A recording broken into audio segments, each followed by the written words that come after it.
dear Lovisa Hamrin, dear distinguished representatives of our people innovation ecosystem, the global HR Valley, dear colleagues, dear students, esteemed guests. It is a great pleasure for me to welcome you all to the lecture series on the leadership in the future of work, organized by the Center for Leadership in the Future of Work, of course, but with the support of the Europa Institute here at the University of Zurich.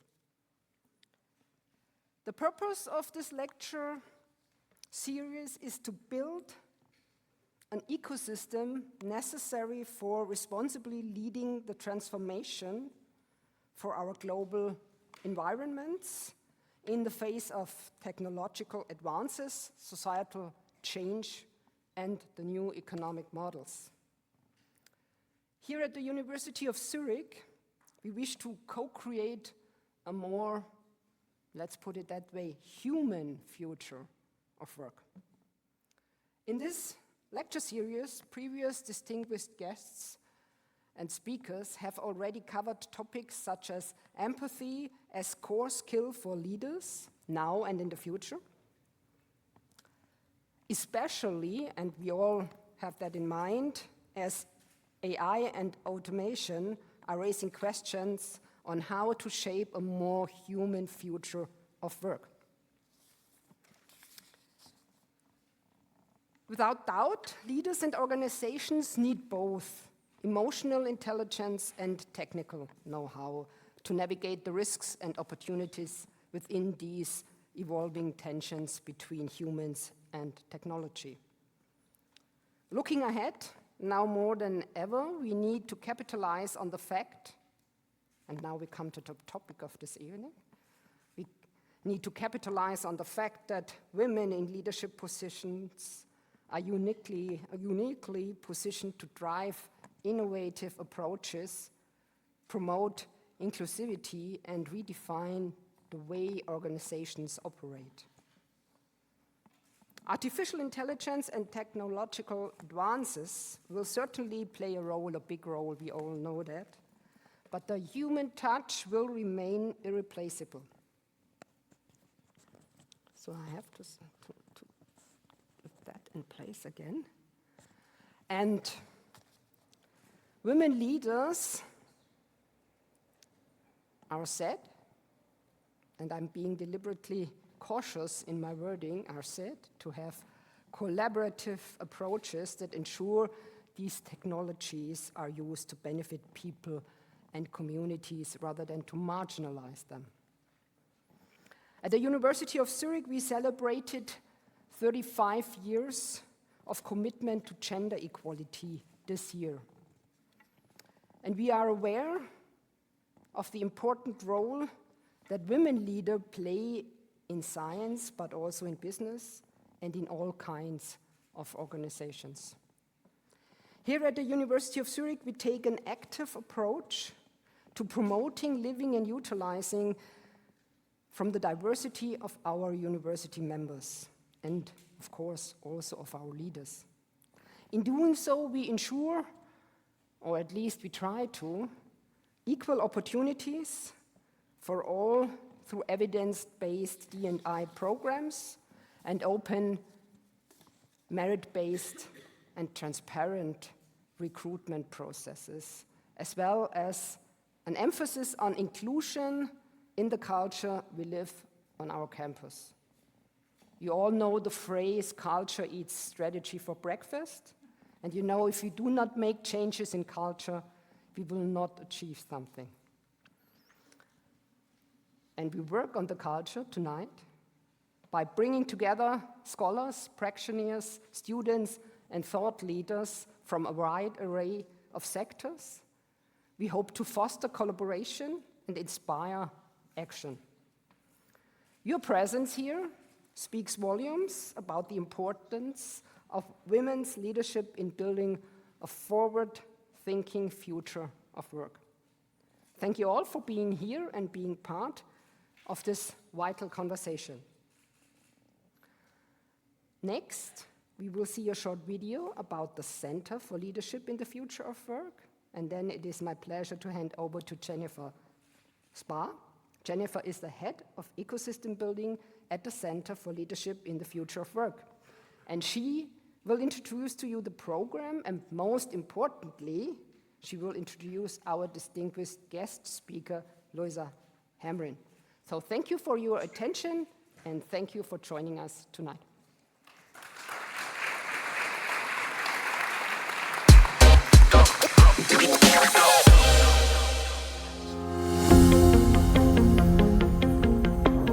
The University of Zurich's Center for Leadership in the Future of Work is the beating heart of the world's first people innovation ecosystem, the global HR Valley. We bring various stakeholders across society together around one common purpose: to shape a more human future of work.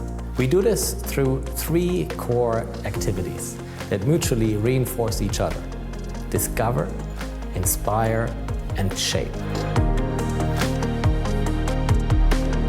Our research explores how people can be lifted up to feel and do their best at work. Across our research, we use rigorous scientific methods and state-of-the-art technology. We are connected across the world to bring scholars together to study the human side of the future of work.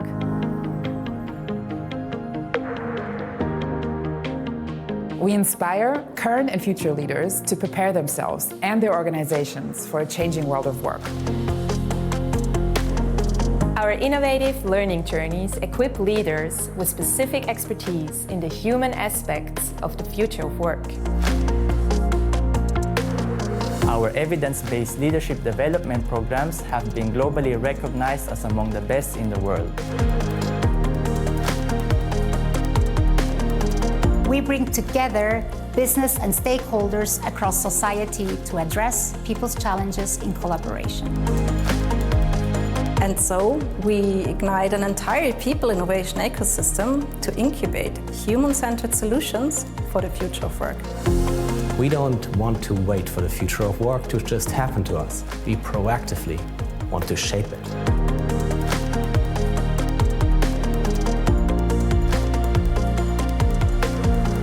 As part of our efforts to bring people together to build a better future of work, we welcome you tonight to the University of Zurich's lecture series on leadership in the future of work.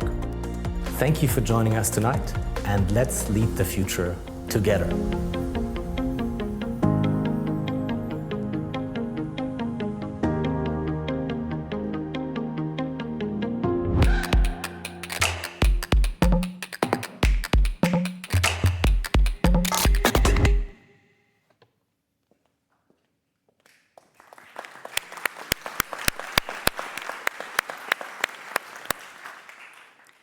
Good evening, and a very warm welcome also from my side. First of all, I would like to thank our distinguished speaker of tonight, Lovisa Hamrin, for sharing her insights on leadership and the future of work with us tonight. Thank you so much for being here, Lovisa, flying in from Sweden this day, and we are so honored and grateful to have you here. Thank you. A warm thank you also to our University Deputy President, Professor Gabriele Siegert, for her inspirational words that kicked us off tonight. Thank you so much, Gabriele. We are grateful to our university leadership team for their continued support for our lecture series and center. I also want to thank our co-organizer, the Europa Institute, around Director Professor Andreas Kellerhals and his team for their support in organizing this event. And as always, I want to thank our fantastic team at the Center for Leadership and the Future of Work for all the amazing work they did to organize tonight's lecture. I can really tell you it takes a team to make all of this happen and to fill this room. You can recognize the members of our team because they're going to wear those name tags tonight. This is the 4th lecture in the series on leadership and the future of work. I'm super excited to see so many familiar and new faces here in the audience. You are the people innovation ecosystem. It is through your interests and efforts that we will co-create a more human future of work. And this is the program for tonight. In the next 20 minutes, it's up now. In the next 20 minutes, Lovisa Hamrin will inspire us with her insights on future leaders, how women are transforming business and academia. Afterwards, Professor Menges will start a discussion with a couple of questions for Lovisa, and then he will open up the floor for questions from you all. So, as you listen, please feel free to think about questions you wish to raise afterwards. Professor Siegert will kindly close the lecture, and then we invite you for a reception to mingle with other forward-thinking people downstairs in the beautiful Lichthof. But now, without further ado, let me introduce our distinguished speaker for today's lecture, Lovisa Hamrin. Lovisa Hamrin is the owner and chairwoman of Herenco, a large Swedish family-owned business group with annual turnover of approximately 400 million euro.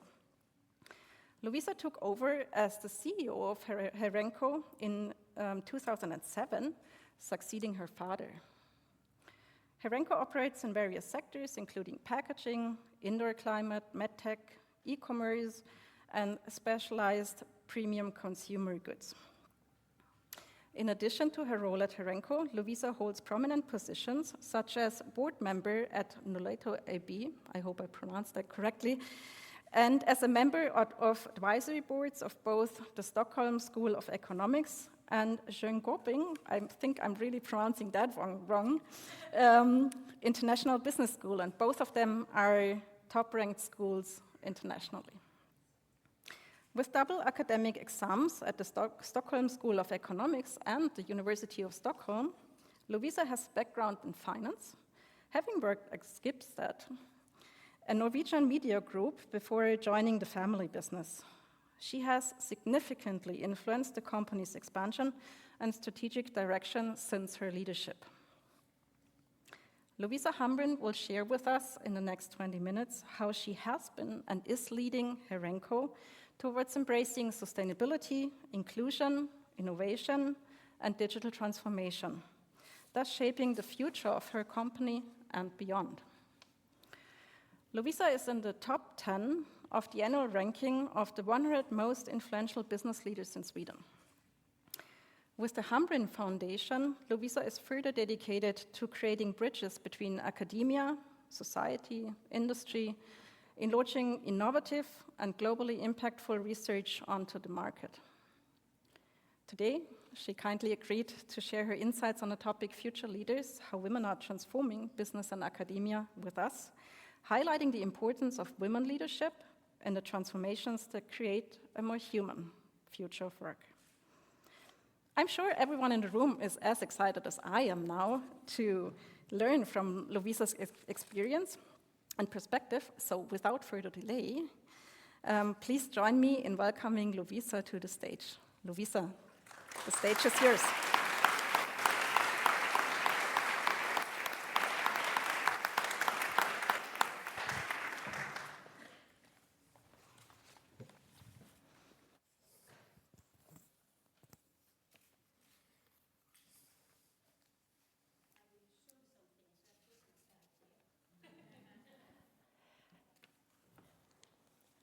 I'm very honored to come here to Zurich, to this beautiful town, and with the nature around. And I really got excited when I heard all the conversations going on. It's good energy in this room. And what you do from the center, enabling students, professionals, academia to meet, and the number, I think you have so well. So that's something you should be very proud of, building an ecosystem that is really alive.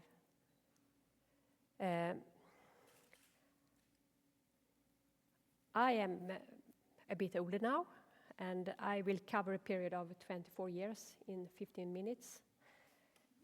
So I will focus on the most important things. But before I do that, I also understand this is a special place. Some of you have noticed what says on the board. Churchill was here, 1946. What was Europe like? Nothing.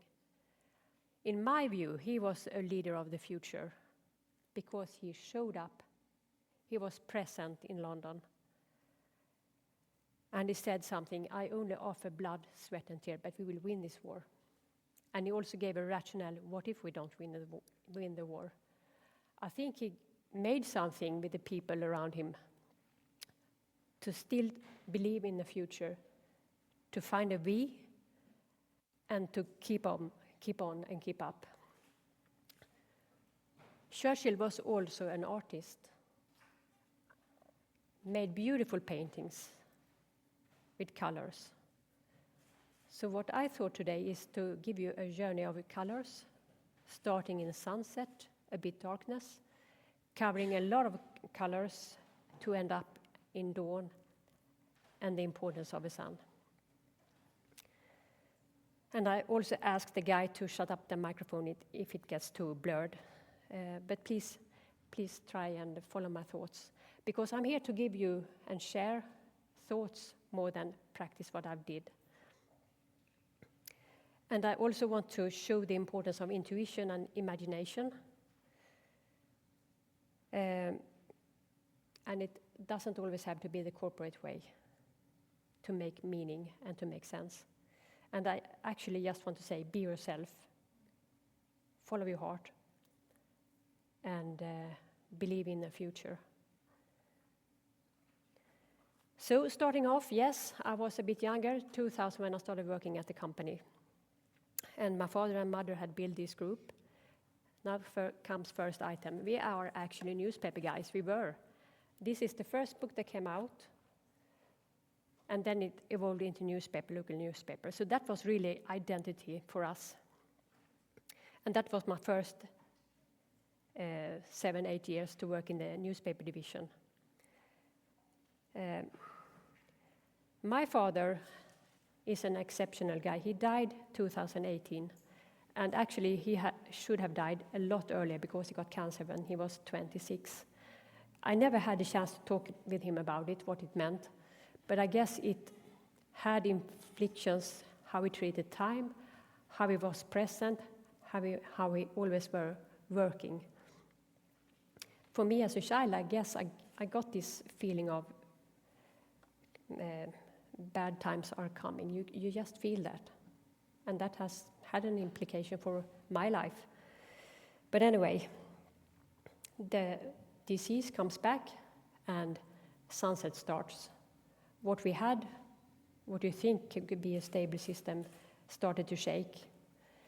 And I was asked to take over 9 months before he died, and I did. I didn't know what was waiting for me, but it became much more darkness during night.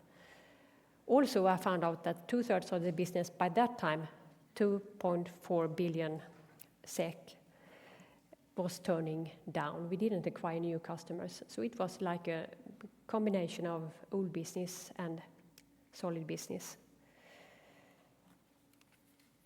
So my focus was just on one thing. We need to define our own destiny. And that was part of the ownership succession. That took 5 years to come over to see light, and it took another 5 years to finalize that journey. The other one was to restructure the business. And somewhere in the midpoint, and now comes intuition, I feel there might be a future.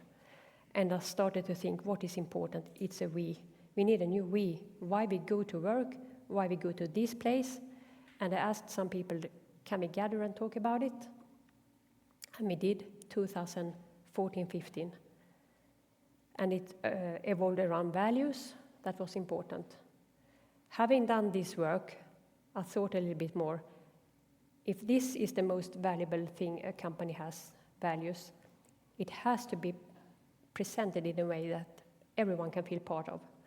So that came out of my head, a small green bag. In fact, I saw things that could bear a message that was borrowed from nature. And after this lecture, we will put some pictures on the website so you can see more. But it looked like this. It's a bit weird. I didn't ask anyone, can I do it? Because they would say, you're weird. And so they did. But eventually it has grown to become very important for us and our companies. And it's made out of stones, cornerstones, small pieces of wood, and also this pine code, which is the seed for the next tree, and that's also about leadership. So I put it here. And I really get happy when I see it out in our companies. It's there, and it's like a silent reminder of we are part of something greater. The next thing was not my idea. It was one of the youngest ladies in my office who said, Lovisa, we don't really have a meaning. What do you mean? I said, we are going to do a nice profit this year. That is meaningful. No, that's not enough for me. She was 28. And I thought, yeah, it does make sense. Let's talk about that too. And we did a work. This was 18. And we came out with mission and mission. I couldn't separate them. It was a lot of words, and said, this is much too complicated for my brain. Can we make it simpler? And from that came just 3 words, always create future. And I also liked it because I can remember everyone can be part. Even small things matters. Finding the expression for that was a bit weirder. I tried different things, but then I came to think, these dark years, what was important? My chairman was very important. He was a guiding star. And that star doesn't shine for himself, it shines for others. And he became a persona for a guiding star, in my view. So I elaborated a little bit, and we found out, I tried this one, a match holder, because, whoops, sorry, you need light, you need someone to do like this. I hold this for you, you will make it, you fix it. Think about how important these small words are. Someone believing in you. Some people believe in themselves from the start. I'm not that type. But it couldn't be said more than often. You can fix it, do it, or redo it. Not so good this time, next time you do it better. The funny thing about Always Create Future is that it doesn't have a form. We made this graffiti picture, an idea, and I got inspired because I saw the reaction from the picture. It seemed to make people energized and empowered. So I like that, and one trait of that is this small bottle. It's the guys in one of our factories that is making these bottles that said, we got something for you. And any expression is fine. Actually, it should be an expression that makes sense for those who are part of the journey. So these are weird things, I understand that, but I think it works. And I like to take it some other way than this PowerPoint method. So this was a bit of colors, as you can see. But then I started thinking about if that makes sense, if all these years was there, was it worth it? And I come to a consideration, yes, if we do something good for the future. And when we combined that sentence with figures, I felt, I never did a growth journey with Herenco. I took care of something. So that became the next journey that we are embarking on now, only in the dawn, because we are here, but we want somewhere else. And it's really, really, I said to my board and my CEOs last week, it has never been so fun to be working with Herenco as now, because there is a we, there is aspiration, there is ambition, it's energy, it's good people, and we have starting seeing where we can go with this company forward. That's the dawn. And the same journey was done with the foundation, which bears this logo. It's a staircase because we believe in things moving up, and one could connect to someone else. So it's also an age for the name, but I think the stair is a good metaphor of how we can view knowledge and new insights and how we build each other.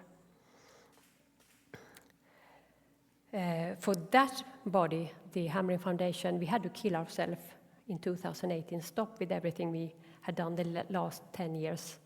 And I felt it wasn't bringing any more sense to do more of the same thing. And we didn't know what to do instead. So I put a lot of time in understanding how does this market work. And I come to the conclusion that there is not a shortage of money. There is a lot of money going into research. But is it smart money? That's another reason. And I asked deans and people, researchers, is there any function that we can act on? Is there any white spot we can act on? And we have done a work now and come out with the notion that we could be a little bit more active ourselves. We could be a little bit more demanding, and we could do more efforts to see if we can combine different disciplines, because I think the really interesting question is formulated when you meet as diversity and when you meet as different backgrounds. So now we are going on that way, and we also try to be acting as a startup. Be quick, don't be too much bureaucratic. It's a really shortage, waste of intellectual capacity with the system we have, where you apply for means and only a small percentage get a yes. That's something we could maybe help and set another example. In the small fields of focus we are acting on, media communication, and everything related to that from a societal point of view. You could also say this was my way of giving new life to the core where we come from, finding new expressions also in how we do it. Now let's see, time. Maybe 4 minutes to go. Yeah. So, coming from dark, appreciating when there is small lights, being in this colorful journey in the mid, now going for a new adventure. Something which I would like to say, what was the sun behind all this? I have a very simple secret formula. Find the right guy to marry. And I happen to do. Because if you have the bliss of waking up with the sun beside you, life is quite nice. And we can all be small suns or small matches for each other.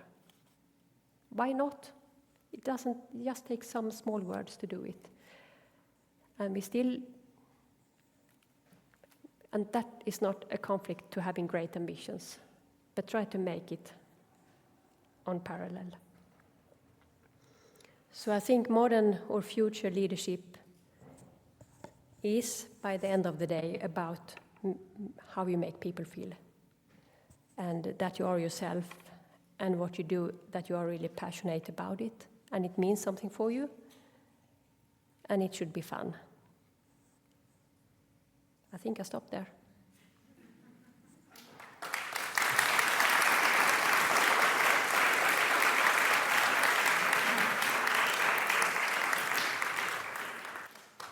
Wow, that was quite an inspiring speech that left us with a lot of images, and I think we now have the opportunity to further unpack some of what you've said, and maybe you have questions that you want to ask.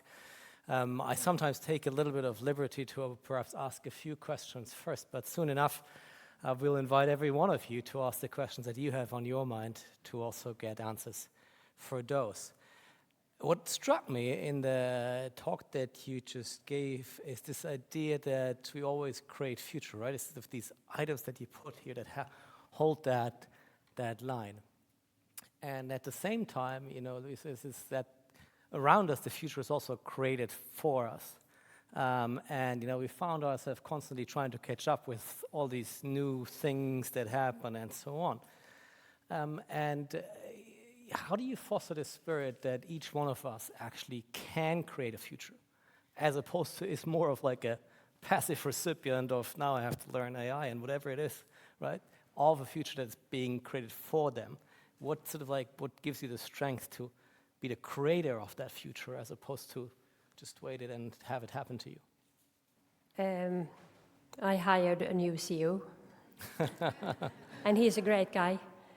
And actually, it's about people that share this feeling of we are gonna do something together, and it's not finished, and it gets this this feeling of excitement, and that gives energy to me. And this factory also have invested in a recycling machinery where we take bottles that are not that nice and just immediately make it into new small granulars.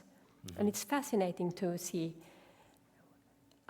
I really get it. Looked like a Barilla machine making spaghetti, but it came out as new materials. That's also inspiring because we lower the impact we have on the system we work in. We take care, we are caring about everything. And of course, we are not 100%.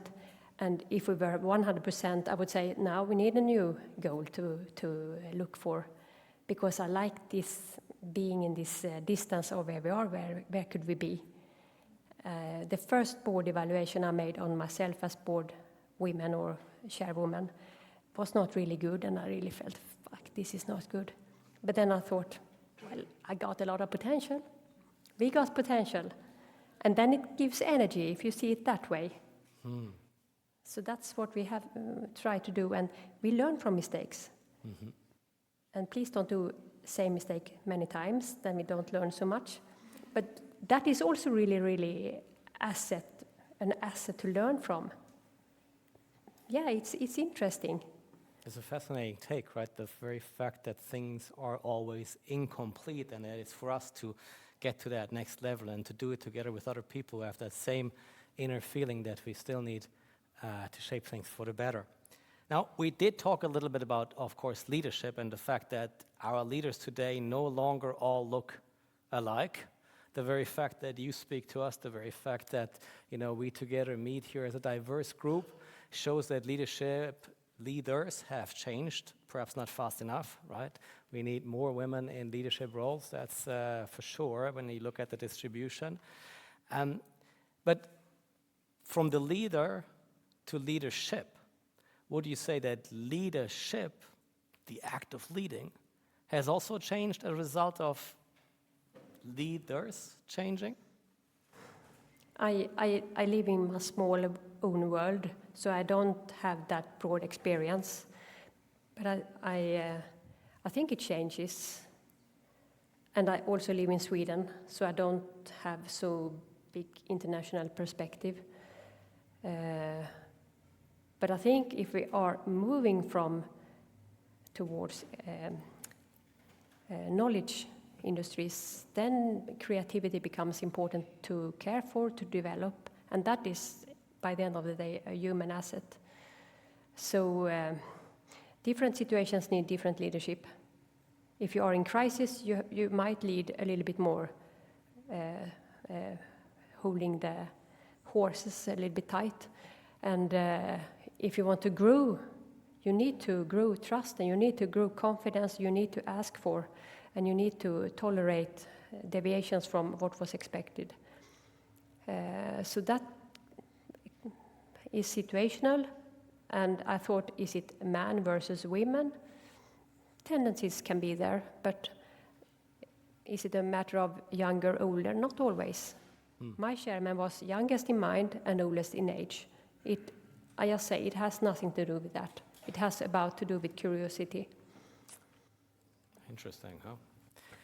Very interesting. I'll dare to ask one more question, but then we'll put it to you. You already mentioned the fact that, of course, you've come from beautiful Sweden to Switzerland. the nice thing about our two countries is that they share the first two letters, so we're often sort of like compared to one another. Sometimes we pick the wrong nationality from the list and so on, as you know, right? What can we learn from each other? What would you say is perhaps a difference in leadership that might tell us something about what we can all learn? Well, I thought about it on the train to Zurich. And Switzerland has a strong currency and has the largest proportion of hidden champion, which is defined as world leaders in specific niches. And your train goes on time. I think I get inspired by how you do it.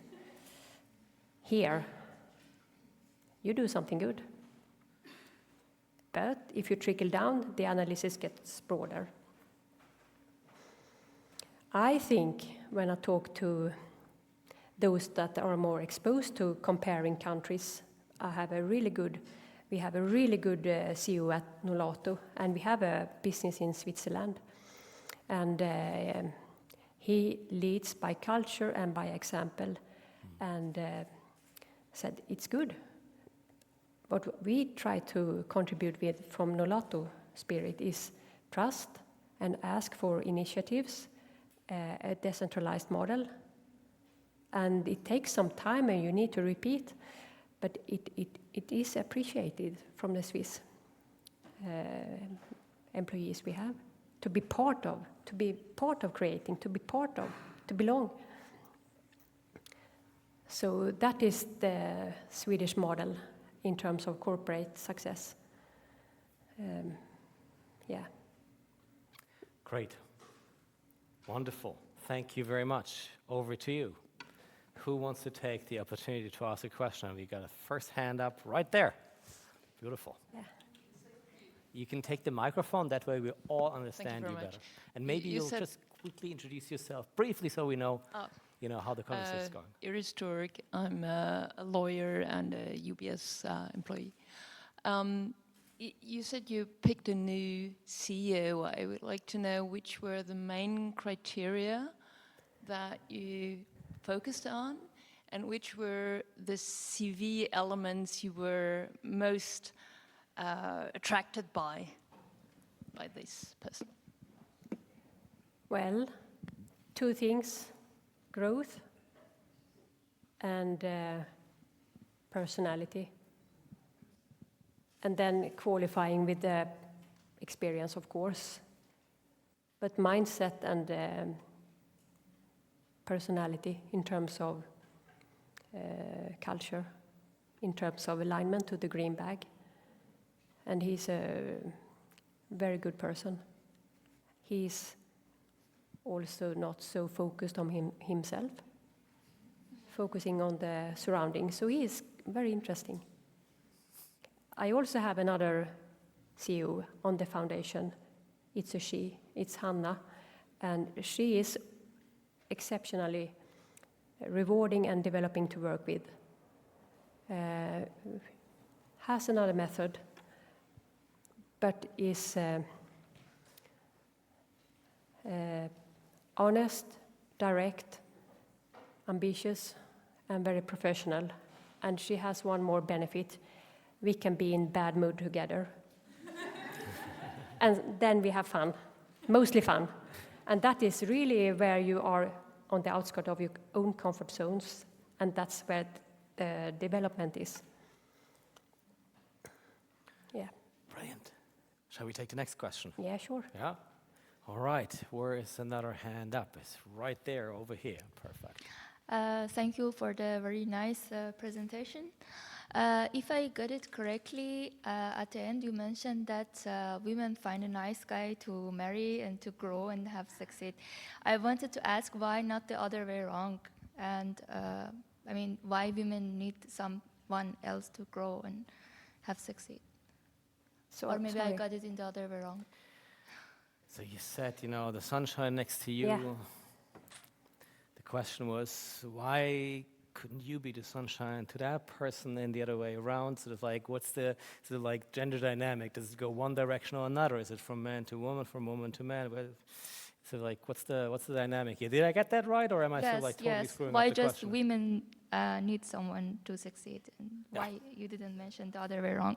I don't know. I wouldn't say it's a general question. It's a specific situation.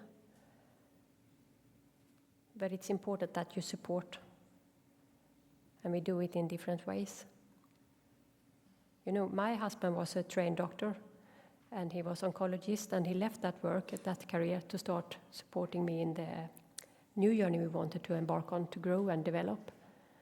I think that is kind of brave to do. And it got a quite shitty boss in me. So, yeah. We are actually not boss, and we are on pair. We work together. We are grown together. Does that answer your question? Yeah. Yeah? Thank you. All right. And now, you know, we got a flood of hands, but we'll take one right here from the front, and then we'll proceed right to the back. Hi. Thank you so much for your talk. I find it really helpful always to also hear, you know, what was your biggest failure along the way? Because this sounds beautiful, but I think for a lot of the leaders who have the success stories, we know it wasn't beautiful behind our success story. I don't know. A lot of failures. I mean, business is a lot of small details in every aspect around psychology regarding people. I was not very good at that. And you could have done business decisions that was not so smart. And of course I was inexperienced. So what I knew now would have made me better then. So, and it's also an alternative price. You put a lot of hours when you work as I do, because I find it interesting. And the beginning, it was not an option not to focus on the company. So that also, of course, 10 years, 15 years, it was work all the time. Is that a mistake? I don't know, but it was a choice that had an alternative price. So, but that's why it makes it so important that we do something good together, and that we have a goal, but the journey is what makes life, really. It's the days we have now, tomorrow, that gives a direction forward. Yes, please. We get the next person is right in the back, all the way in the back. We go from the front to the back, right here in the corner, and then we'll go back into the middle of the room and to the front. Please. Yes, thank you very much. So I was wondering, because these times are increasingly different, and I'm over here. Yeah, yes. Sure. Sorry. These times are increasingly different, and people are getting increasingly pessimistic. At least that's what I feel. How do you handle this challenge? Do you think it is a challenge? Do you see it as a challenge? And does it affect your leadership? Also in respect to how you progress to the future?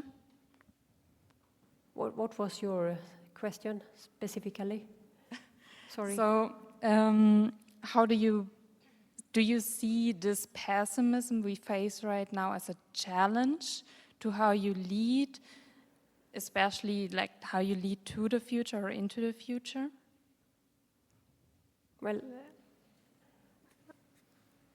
I think we need, having experienced darker periods, to be able to appreciate light.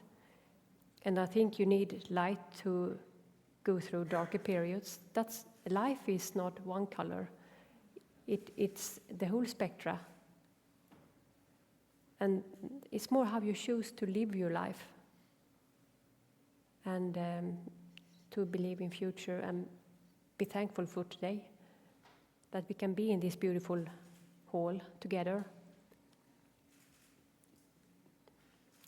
I'm not sure I did a good answer. Yes, thank you very much. Okay. All right, we'll jump here to the front, and then I think we'll walk the microphone to the middle. Yeah, you'll be next afterwards. Yeah, great. I loved your comment about intuition. Can you teach that? And how do you give space for intuition?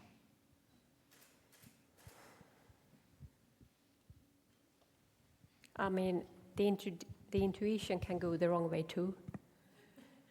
You can get in love with a company, in love with anything, and that's what I experienced when we were dealing with our newspaper. People around said, Lovisa, you should consider if this is the future type of business. I got pissed off because that was the history where I had been working, the people I liked.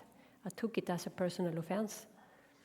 That is one type of, not intuition, but reaction emotionally. For the sake of intuition of leading yourself, listen to yourself. Find the space where you can do it. For my respect, I had to walk a lot in solitude. I calculated the last 5 years I've gone from Zurich to Denmark and back. Not one time, but a little steps every day. That was what I needed to rethink myself and to rethink what's life about. Just if I can follow up on that, because we heard you speak about emotional intelligence in this room a couple of years ago. In a world that is so blue, so fact-based, so process-based, how and where is space for intuition? I love it and I applaud you for that. I just would love to hear your voice on that. Okay, start with the customer. If it should make sense to make life easier for our customers or to make the system costs in terms, and that you could say is regarding sustainability in broad terms. If we help and do a job for the customers, if you have 80% facts or 70 or 60, try to find the connections in dialogue with the customer to get evidence before the financial figures comes in that we are progressing on the right way. That is one method to do it. But stay close with the customer, listen more than you talk yourself, and be creative in being a step ahead in providing ideas or solutions. Yeah. Good. Excellent. We'll move to the back of the room and let's see what question will come from that end. Hello. Yeah. Hi. Thank you so much for your talk. Thank you so much for your talk. I'm currently a student, so when hearing about all of your experiences and also your background in academia, it makes me wonder what challenges or how do you see how do you see women transforming the future of academia and academic research, as you have worn multiple hats, and one of them or some of them are in academia as well. And perhaps if you could share an anecdote from your experience in that area, that would be very helpful. Well, I think academia is really critical to societal development. You have Einstein down here. He was one of the founders of Hebrew University even before the state was formed. And you have a method of intellectual honesty. You can put up a hypothesis and you search for evidence that confirm or not confirm. That method is very valuable, especially when it's so easy to float around opinions, facts, AI-driven compositions that are not really true. I think academia needs to step out, and that's one part we try to help. That requires brave leadership. And I would rather say I can give you examples of very inspiring deans. Stockholm School of Economics, Lars Strannegård. He is an exceptional person who has done a transformation where he emphasizes a bit more on reflection, empathy, and entrepreneurship, and has done it consistently for 10 years. That has taken a lot of bravery. And yeah, but I also understand, I'm not sure it's the case in Switzerland, but it also comes regulations and quality systems that drive up the bureaucracy. And it can go too far in terms of lowering the roof for what could be said and not to be said. And academia has a big role to play in bringing in perspectives and alternatives that maybe challenge the current opinion. That's also a reflection of the media landscape that is changing. So you are in a good place if you want to be part of creating future for society, because you have methods and knowledge. And that could be something to think about, how you make it relevant in a timely manner. To be able to be in different words and different languages. The very fact that we convene here tonight shows the interest in this bridge between academia and business that I think you all share. Building on that very interesting question, I would perhaps ask you, what can we learn even more as academics to make our work more relevant, to make it more directly applicable, to have our work be seen as some of the solutions to the pressing problems that the world actually has? What's your advice for us? I think humanities has, to show the relevance of historical knowledge, about the relevance of philosophy, put it in a question that is on the table. Could be one way to write something, to say something, as you and help make it visible. We'll take that, yeah? So we're going to make our work more visible, which I think, is sometimes buried in 10,000s of words. Good. We'll go back all the way. You've had your hand up for a long time, and then I'll look around over here, and then over here, and then probably time will already be up. We'll have to see. But first to you.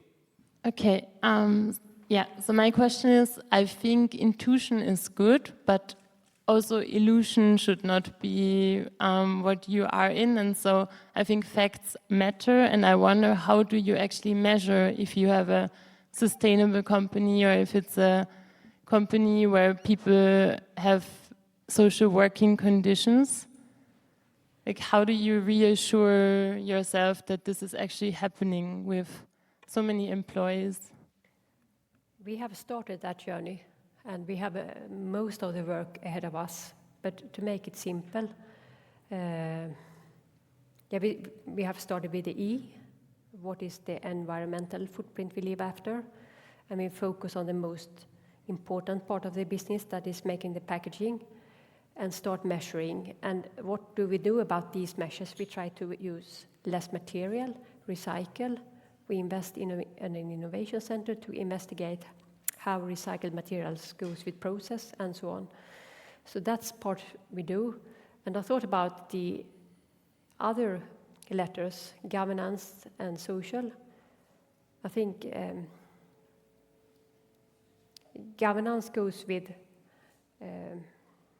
how you take decision and how you hold yourself accountable.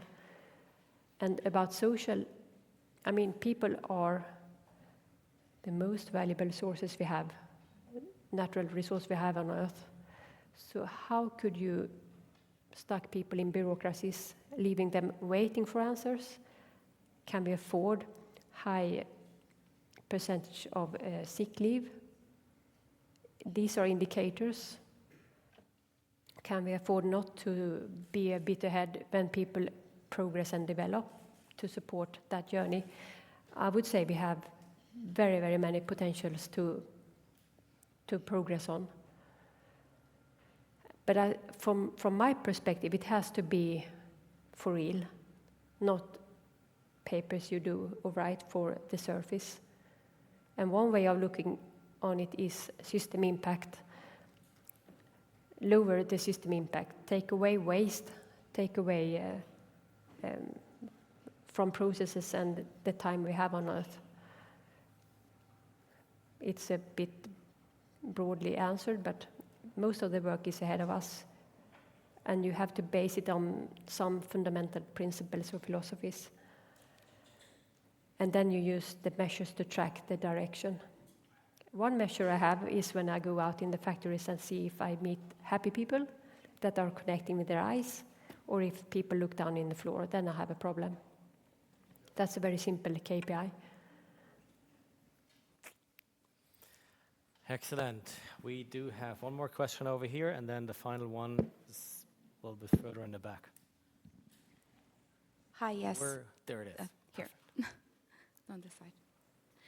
Yes, I have a question for you. So in order for women to transform, here on the other side, to your... Yeah. Oh, so many people, yeah. In order for women to transform business, they have to be in the business. So after law school and working some years, I had my first child and decided to I took together with then a second child, I took 10 years off of work. So I had a very supportive husband, still do. And so it was thanks to him that I was able to raise my daughters. But I recently started work again, and it was quite challenging finding a job because I had been 10 years, which is a rather long time. So the employers, future employers, said, well, she is maybe too old, is not in touch with the legal profession, with the law, etc.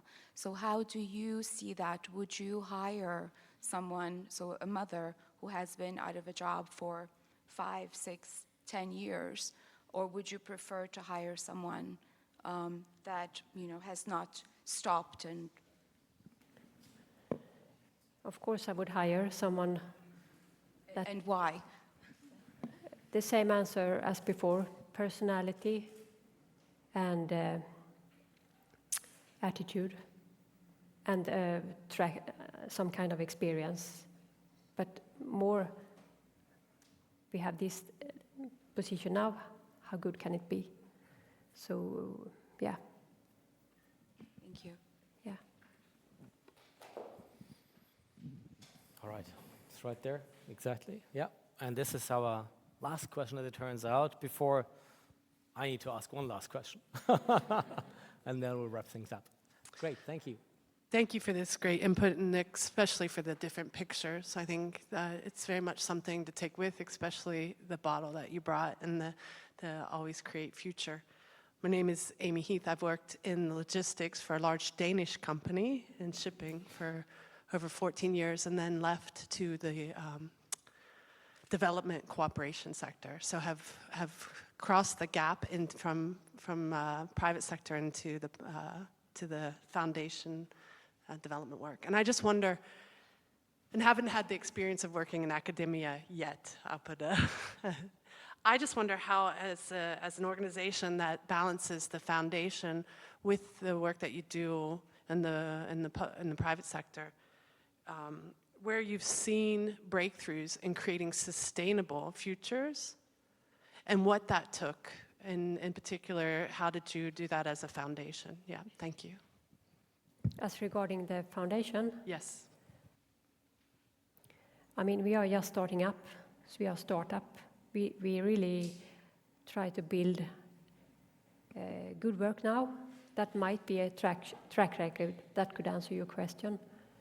But one thing we did, and that is another type of school, is we made a small pilot with the Royal School of Arts in Stockholm, inviting an artist to be in our innovation center. I was curious about, can we meet on ice height and have a dialogue that is fruitful? Yes, we can, as engineer or as artist. And the area of common talks evolved around materials and process. Art schools would appreciate to come into contact with industry, and that's one part we work with, but that's very different from normal science. And we learned that it's different, and we learned that we didn't see it was different. But I feel that could be something to help bridge quite different disciplines of speciality together. and see what happens. And that's why I have spent a lot of time in this area last 1 year, because I thought when AI is coming to take over everything, what is left for us human beings? Relations, creativity. Where can I find the freest form of creativity? Arts. So that was the connection. And it's also part of a society in ways of contributing to criticism or communication or sentiments, what is going around. But it's always free. That might be, but we don't know yet. But it's very fun. I love it. Yeah.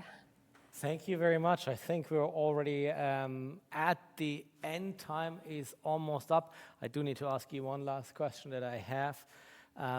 Lots of inspiration that you gave us tonight. Of course, here you can see we gather as the men and women that we are. Some younger, some already a little more advanced, current and future leaders.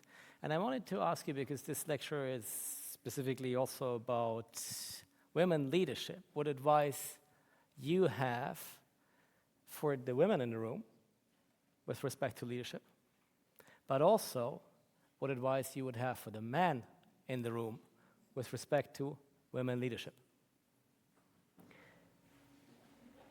So first the women. Yeah. One way of looking on it is to reflect what logics is dominant in the room, and you could actually just mirror the behavior take place. And sometimes you need someone saying to yourself, go take place. That's what Carl Michael did to me, have done many times. And practical example, shouldn't I be in this question? And I'm not invited. Yeah, you just go invite yourself, he says. Okay, can I do that? Go ahead. And then I did. And I was in the question. So that is one advice. And don't put the responsibility for a situation on yourself, because it takes two. That, I think, can be a bit of a, you go into the reflections and think, what was my fault and everything like that. Don't go too far. Just try to see what is equal terms in this situation. I have had my father, a chairman, lots of great guys around me. And I think if it was your daughter, would you believe in her? Probably. Do the same in workplace. And encourage if you feel that is the best thing I can do for this person, to encourage. Some you need to take down a little bit. And then not so many women as I have met, actually, quite few. But yeah, try to be normal as a family. And if it was your daughter, how would you do? Probably support.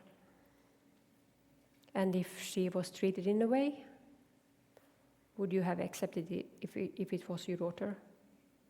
Support. Yeah. I think that does give all of us some pause and will trigger conversations we should have, not least when we now retreat to the Lichthof shortly after our Vice President finishing the actual evening. So thank you very much. It was a brilliant talk. We really appreciate it.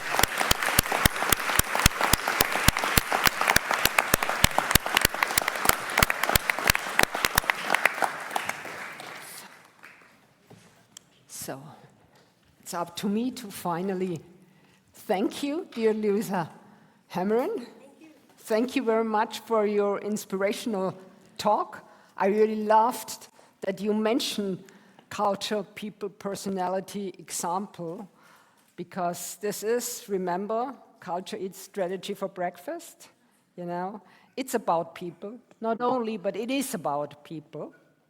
I have now the pleasure to thank you and to award you with this certificate in recognition of your contribution to shaping a more human future of work.